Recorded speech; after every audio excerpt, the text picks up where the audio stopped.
नमस्कार, जय हिंद मेरे प्यारे मित्रों।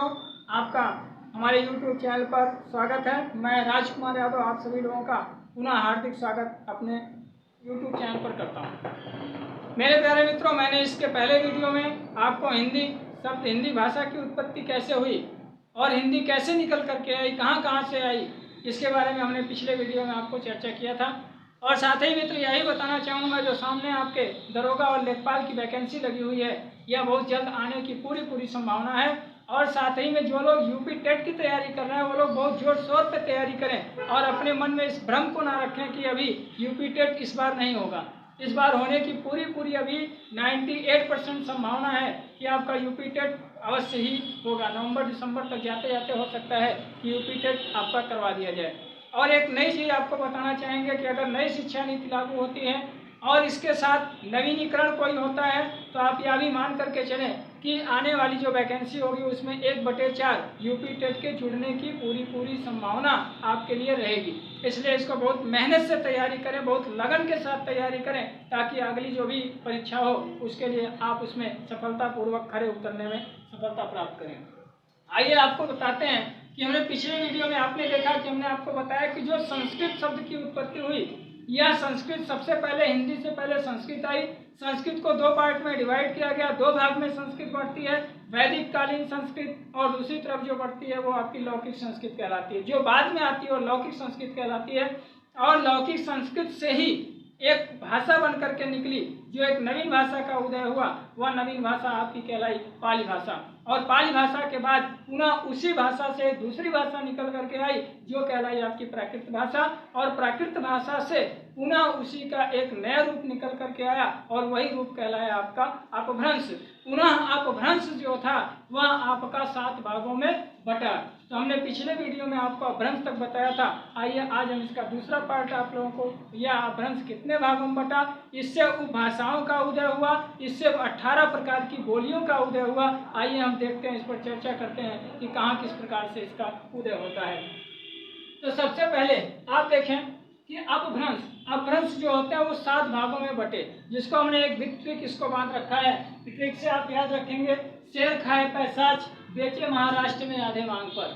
शेर खाए पैसाच, क्योंकि पैसाच को तो शेर ही खाएगा, तो शेर खाए पैसाच महाराष्ट्र में बेचे आधे मांग पर। आइए देखते हैं इस ट्रिक के द्वारा कि शेर खाए पैसाच, शेर से होता है शौरसेनी अपभ्रंश, खा से होता है खस अपभ्रंश, शेर खाए पैसाच, खस से होता है खस अपभ्रंश, और पैसाच से होता है पैसाची अपभ्रंश। बेचे महाराष्ट्र में, बेचे से होता है प्राचीन अपभ्रंश, और महाराष्ट्र से होता है महाराष्ट्रीय अपभ्रंश। और आधे मांग पर, आधे का मतलब अर्ध मांगधी और मांग का मतलब होता है मांगधी। इस प्रकार से इसको आप ट्रिक याद कर सकते हैं कि शेर खाए पैसाच बेचे महाराष्ट्र में आधे मांग पर।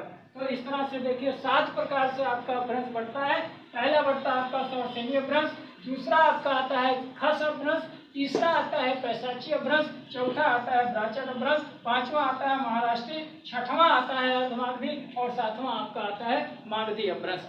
जिससे ये 7 अपभ्रंश मतलब प्राकृत भाषा का बिगड़ा हुआ दूसरा रूप ही अपभ्रंश कहलाया। और इस अपभ्रंश को 7 भागों में जब बांट दिया गया तो ये अपभ्रंश से उपभाषाएं निकली। ये उपभाषाएं कौन कौन सी थी, देखिए ये सभी जो है वो उपभाषाएं हैं।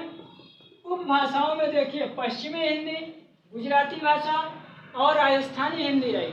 फिर इसके बाद देखिए इस पश्चिमी हिंदी से बोलियों का उदय होता है, क्योंकि उपभाषाओं से बोलियों का उदय होता है। और ये बोलियों में देखिए ये सब जो है वो बोलियां हैं आपके लिए।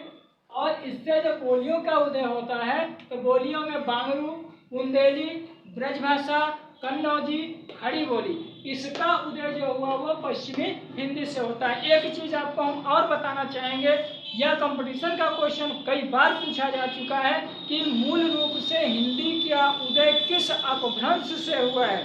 जो भी मेरे भाई और बहन बीएड एंट्रेंस का एग्जाम देंगे उन लोगों के लिए तो बहुत ही इम्पोर्टेंट क्वेश्चन होगा कि हिंदी का जन्म किस अपभ्रंश से हुआ है। तो आप बिल्कुल मूलतः याद रखेंगे कि पश्चिमी हिंदी या हिंदी का उदय जो है वो शौरसेनी अपभ्रंश से हुआ है। तो इसमें देखिए शौरसेनी अपभ्रंश में उपभाषाओं में पश्चिमी हिंदी, गुजराती भाषा, राजस्थानी, ये उपभाषाएं हैं। उपभाषाओं से बोलियों का उदय हुआ। जिसमें पश्चिमी हिंदी से बांगरू, बुंदेली, ब्रजभाषा, कन्नौजी और खड़ी बोली का उदय होता है। यहीं पर फिर दूसरी तरफ देखिए राजस्थानी से जो उदय होता है, जो राजस्थानी से उदय हुआ तो राजस्थानी से मारवाड़ी, मेवाती, मालवी और जयपुरी का उदय होता है। इन चार बोलियों का उदय देखिए राजस्थानी से होता है। मारवाड़ी, मेवाती, मालवी और जयपुरी, इन चारों का उदय जो हुआ वो राजस्थानी हिंदी से होता है। पुनः देखेंगे दूसरा, ये दूसरा है आपका खस अपभ्रंश। खस अपभ्रंश में देखिए पहाड़ी हिंदी। खस अपभ्रंश के अंतर्गत एक ही उपभाषा मिलती है पहाड़ी हिंदी। पहाड़ी हिंदी में आपकी 3 बोलियां थी। 3 बोलियों में कौन कौन सी थी?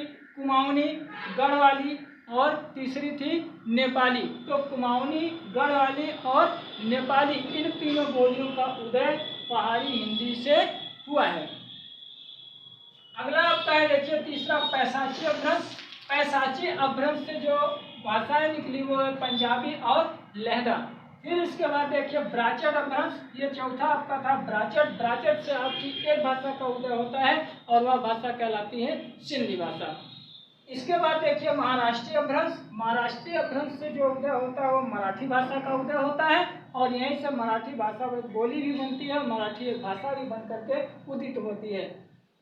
इसके बाद आपका आता है छठवां आपकी आती है अर्धमागधी। और अर्धमागधी से जो है वो पूर्वी हिंदी का उदय होता है। अर्धमागधी से एक भाषा निकलती है पूर्वी हिंदी, और पूर्वी हिंदी से मुख्यतः तीन बोलियां निकलती हैं, बघेली, अवधी और छत्तीसगढ़ी। ये 3 निकलती हैं, बघेली, अवधी और छत्तीसगढ़ी। इन 3 बोलियों का उदय इस पूर्वी हिंदी से होता है। इसके बाद ये आपकी 7वीं भाषा आती है। सातवां अपभ्रंश आपका होता है मागधी। और मागधी से देखिए बांग्ला, असमिया, उड़िया और बिहारी, इन चारों का उदय होता है। बिहारी भाषा से मैथिली, मगही और भोजपुरी, इन तीनों का जो है वो उदय होता है। तो आइए मित्र, ये तो आपके अपभ्रंश थे।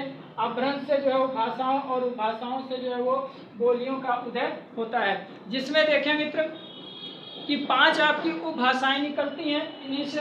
अब वे 5 उपभाषाएं कौन कौन सी हैं, आइए उसको याद करते हैं। एक हमने ट्रिक रखा है कि पश्चिम से राजस्थान पहुंचे पहाड़ी। मित्र पुनः ट्रिक सुनेंगे और इसको बहुत ही अच्छी तरह से याद करेंगे कि पश्चिम से राजस्थान पहुंचे पहाड़ी, पूर्वी से आकर के बसे बिहारी। बहुत अच्छा ट्रिक है। आप इसको दोहा के रूप में याद कर लेंगे तो काफ़ी अच्छा होगा कि पश्चिम से राजस्थान पहुंचे पहाड़ी और पूर्वी में आकर बसे बिहारी। ये 5 उपभाषाएं आपकी हैं। कौन कौन सी है? पहली उपभाषा आपकी होगी पश्चिमी हिंदी। ये देखिए यहाँ पर है आपके लिए, ये आपकी पहली उपभाषा हो गई पश्चिमी हिंदी। पश्चिम से राजस्थान पहुंचे पहाड़ी, तो कहाँ पहुंचे पहाड़ी? राजस्थान पहुंचे, तो दूसरी भाषा कौन सी हो जाएगी आपकी? राजस्थानी हो जाएगी। तीसरी उपभाषा कौन सी होगी? कहाँ पहुंचे? पहाड़ी, तो तीसरी हो जाएगी आपकी पहाड़ी। पूर्वी से आकर बसे बिहारी, तो चौथी उपभाषा आपकी कौन सी हो जाएगी? पूर्वी होगी। और 5वीं उपभाषा आपकी कौन सी होगी? बिहारी होगी। तो पश्चिम से पहाड़ी, पश्चिम से राजस्थान पहुंचे पहाड़ी और पूर्वी से आकर बसे बिहारी, तो यहाँ पर आपकी ये 5 क्या हो जाएंगी? वो भाषाएं हो जाएंगी। और एक चीज और मित्र याद रखिएगा कि हिंदी में कुल कितनी बोलियां बोली जाती हैं। तो हिंदी में कुल 18 बोलियां बोली जाती हैं, जिसमें से कुछ बोलियों के नाम यहाँ आपके सामने उदित हैं। बांगरू, बुंदेली, ब्रजभाषा, कन्नौजी, खड़ी बोली, मारवाड़ी, मेवाती, मालवी, जयपुरी, कुमाऊनी, गढ़वाली, नेपाली, बघेली, अवधी, छत्तीसगढ़ी और मैथिली, मगही और भोजपुरी। सबसे अच्छी भाषा होती है भोजपुरी।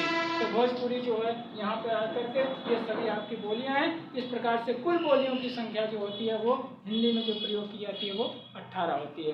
तो मित्र एकदम स्पष्ट रूप से याद रखेंगे कि अपभ्रंश को 7 भागों में बांटा गया। अपभ्रंश आपका 7 भागों में बढ़ता है, जिससे 5 भाषाओं का उदय होता है और 18 बोलियों का उदय होता है। ठीक है मित्र, आपको बहुत ही बेहतर तरीके से समझ में आया होगा। फिर हम मिलते हैं आपको नेक्स्ट वीडियो में। और जिन लोगों ने भी चैनल को सब्सक्राइब नहीं किया है, आप लोग चैनल को सब्सक्राइब कर लें तथा इसको अधिक से अधिक दूसरे लोगों तक भी शेयर करें, ज़्यादा से ज़्यादा सब्सक्राइब करवाएं। ठीक है मित्र, फिर मिलते हैं आपसे नेक्स्ट वीडियो में। और हिंदी भाषा के साथ भाषा कैसे ही भाषा बनी, भाषा को कितने रूप में बांटा गया, किस प्रकार से हिंदी भाषा को जो है संवैधानिक रूप प्राप्त हुआ? क्या आज भी हिंदी एक राजकीय भाषा है या एक राष्ट्रभाषा है? ये बहुत बड़ा प्रश्न लेकर के आपके सामने उपस्थित होऊंगा मैं नेक्स्ट वीडियो में कि हिंदी को हम किस नाम से जाने, क्या एक राजकीय भाषा के नाम से जाने या इसको एक राष्ट्रभाषा के नाम से जाने। अगर इसको हम राजकीय भाषा के नाम से जानते हैं तो राष्ट्रभाषा के नाम से क्यों ना जाने, और राष्ट्रभाषा के नाम से हम जानते हैं तो क्यों जानते हैं? क्या इसको हमने संवैधानिक रूप दिलाने में हम सक्षम हुए कि नहीं हुए? आज भी यह हिंदी जो है संवैधानिक रूप से भाषा है या नहीं है, ये बहुत बड़ा प्रश्न है। और इस प्रश्न के साथ हम नेक्स्ट वीडियो में आपसे मिलेंगे। आप हमारे वीडियो को देखना जरूर ना भूलिएगा, जरूर देखिएगा, ताकि इससे आपको एक अच्छी जानकारी भी मिले और इसके साथ साथ आप एक अच्छी बेहतरीन तरीके से आप हिंदी की तैयारी भी कर सकें। ठीक है मित्र, नेक्स्ट वीडियो में आपसे मिलते हैं। जय हिंद, नमस्कार।